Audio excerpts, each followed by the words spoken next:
Sense से बता रहा हूँ कि ईद की जो नमाज होती है उसका तरीका ही अलग है, वो अलग अलग नहीं पढ़ी जाती। लेकिन नमाज तो नमाज ही है ना। जी बिल्कुल, नमाज तो नमाज ही होगी। नमाज में सुकून इख्तियार करो, शरीर को रंगों की तरह हाथ ना उठाओ। तो जब इससे हाथ उठाने से सुकून बर्बाद होता है तो फिर खत्म कर देने चाहिए। होता ये है कि ये रूटीन की बात है।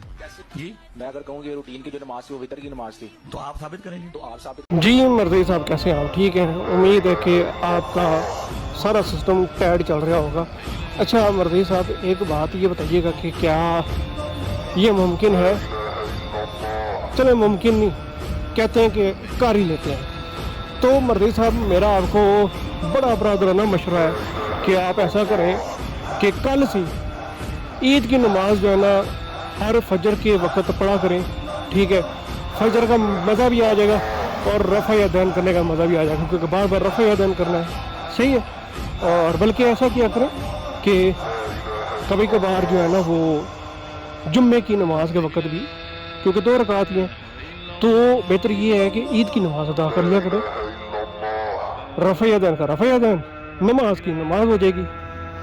बल्कि इससे भी बेहतर मेरे पास आइडिया ही है। आप भी ऐसा करें कि जब भी कभी किसी जनाजे पर जाते हैं ना, ईद की नमाज पढ़ा करें। जो मौलवी पढ़ा रहा है उसको लाए छतर जो है ना 2-3 और कहें पढ़ ईद की नमाज, इधर रफ़ा दिन का रफ़ा दिन हो जाएगा और नमाज की नमाज हो जाएगी। कैसा रहा मेरा आइडिया? ठीक है। हाँ, बाकी आखिर में ये मैं बात पूछना चाहूँगा कि आप ये बताइएगा, आप बताते खुद, मैंने आपको DM भी किया है बात करने के लिए रफ़ा यदैन के लिए, तो ये भी बताइएगा कि अगर कोई सहाबी रसूल और वो भी जलीलुल कदर हो, वो भी जलीलुल कदर सहाबी, अगर वो रफ़ा यदैन ना करता हो, सही हदीस से साबित हो, तो उसके बारे में क्या हुक्म है? मर्जी साहब आपने ज़रूर, क्योंकि आप लोग तो वीडियो खेलते हो, तो वीडियो बना के ज़रूर बताना है। ठीक है। उसके बाद मैं आपको बताऊंगा कि कौन सा जलीलुल कदर सहाबी रफ़ा यदैन करके नहीं नमाज पढ़ता था।